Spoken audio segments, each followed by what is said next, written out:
Howdy, I'm Bernard from Geneva, Switzerland, and I've traveled a long, long way to get here to Expo West. All right, I was looking for a vehicle bigger than a Land Rover or a Land Cruiser, which I had before in my life, and I selected this vehicle. It's made by Brimont, a French company which no longer exists, but it's kind of the right size and a real tough off-road vehicle you will see later as we walk around. And as I had before a Land Rover and a Land Cruiser, I decided I would baptize it a Land Roamer because my objective was to roam freely around the world.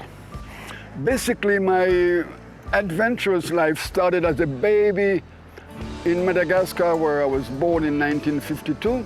Here you can see me as a baby. My mother is holding me. We're on a small pontoon across a river with my dad's Chevy pickup. So I started exploring the world since day one. And I'm so thankful for that and for my parents to have let me explore and do things. In my young days with my Land Rover, I was working in Africa, and I lived all 35 years in Africa.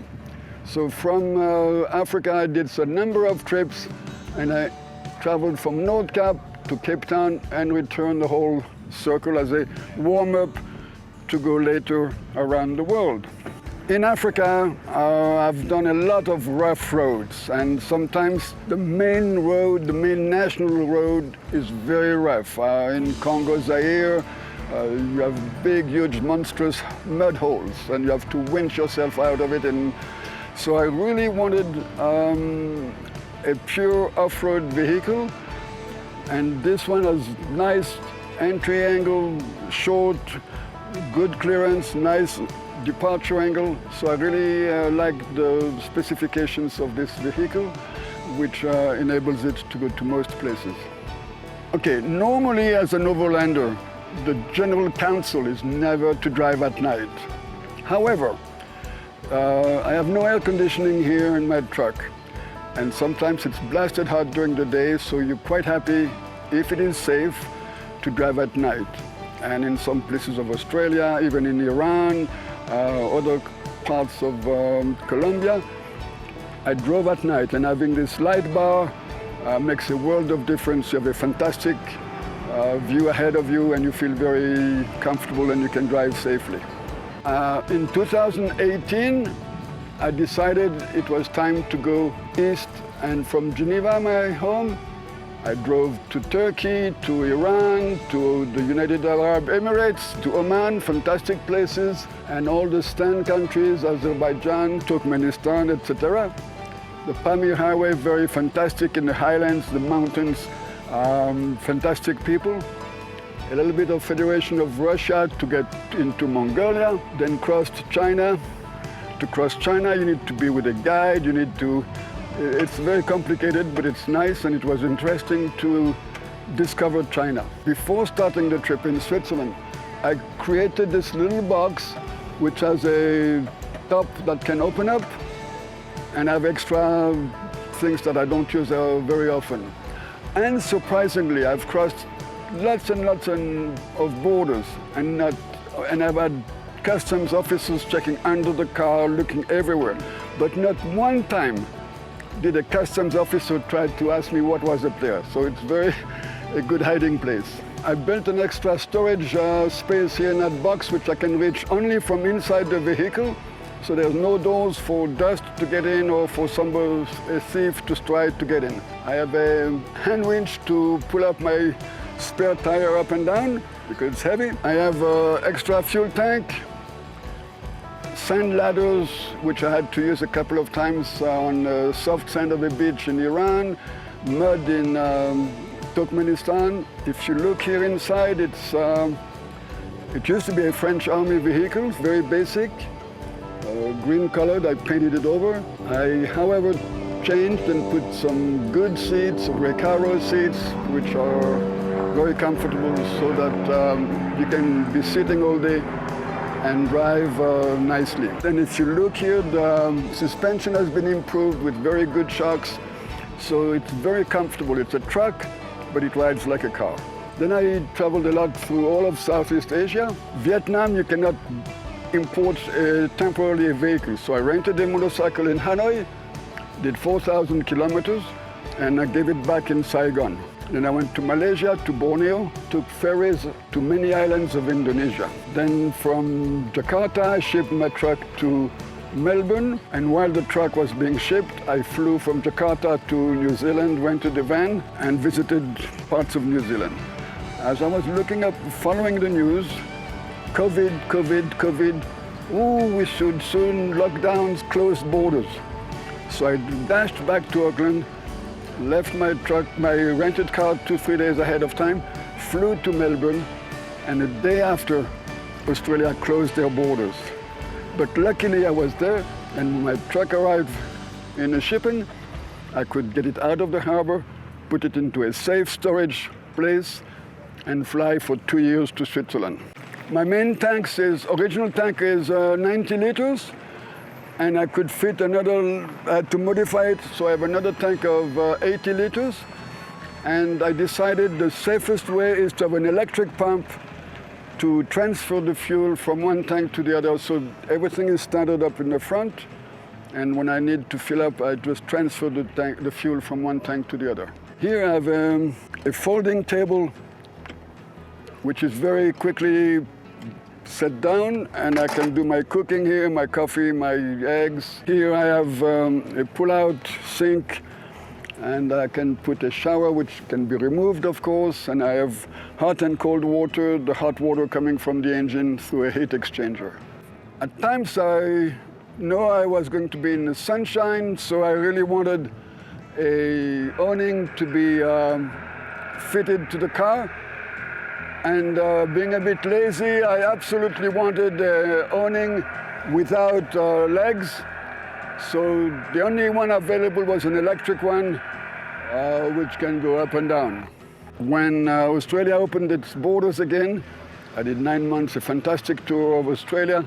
Australia is very nice for overlanders, long travels, very well organized. Then I shipped from Melbourne to Valparaiso de Chile, but it was the wrong time of the year to go to Ushuaia because you need to go there during the summer. So I first went to Bolivia, Lake Titicaca, many places, Salar de Uyuni, and then into Argentina, Iguazu Falls, more back into Argentina, Carretera Austral de Chile, to Ushuaia, the bottom of South America. I have a compressor here which is needed for 2 reasons. The design of the truck, the diff locks are air operated, so I need compressed air to lock my diffs. And furthermore, I've got an outlet, so if I've aired down my tires, I can pump them up again. I'm lucky to be fit physically, and I did not want fancy step ladders to go up and down. And the only way to get in my living cabin is to crawl up here and get in. But this way keeps me fit, and I want to stay fit. I'm 73 years old, and I want to continue traveling. All right, regarding the inside, it was a bare, empty shell when I got it. Originally, the roof was here 1.60 meters, but for a long trip, I wanted to be standing up. So I extended the roof higher so that I could be standing up. It was a lot of work, but I'm really glad I did it. Here I have a bed which is now in a doubles position. It can be pushed back, and I would have a bench seat here for 2 people. I have a fridge here with a top opening from the top so you don't lose your cold air when you open it up. I have many small storage spaces handy here.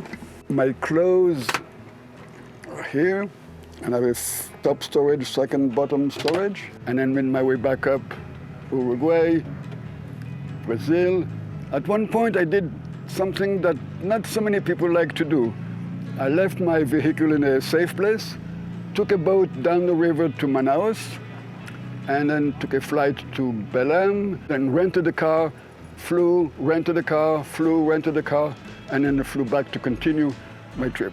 So from my water tank, I've got an electric fuel pump. which will get water. I've got filtered water coming out through a filter, so I can drink the water straight out. I don't have to buy filtered water. And I have my soap dispenser.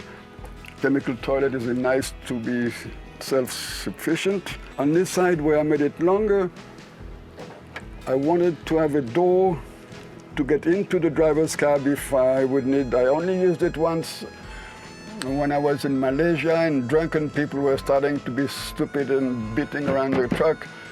So I got through and drove away. Peru, Ecuador, Colombia. I wanted to see a little bit of Venezuela, so I made a loop into Venezuela. It was not so easy to get in because of all the political issues that you know.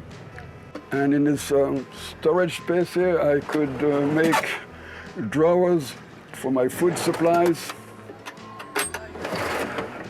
So everything is quite handy. And then from Cartagena, I shipped to Panama and making my way now to Overland Expo. I can also take the small cooker, which I can put here if I need to cook inside. And I have more. I have also an electric plate, micro if needed, if I have power. September, October, I will go to Baja California. And early spring next year, my objective is Alaska, crossing Canada to Halifax, and ship back home and be done with my trip around the world. I'm also a motorcyclist.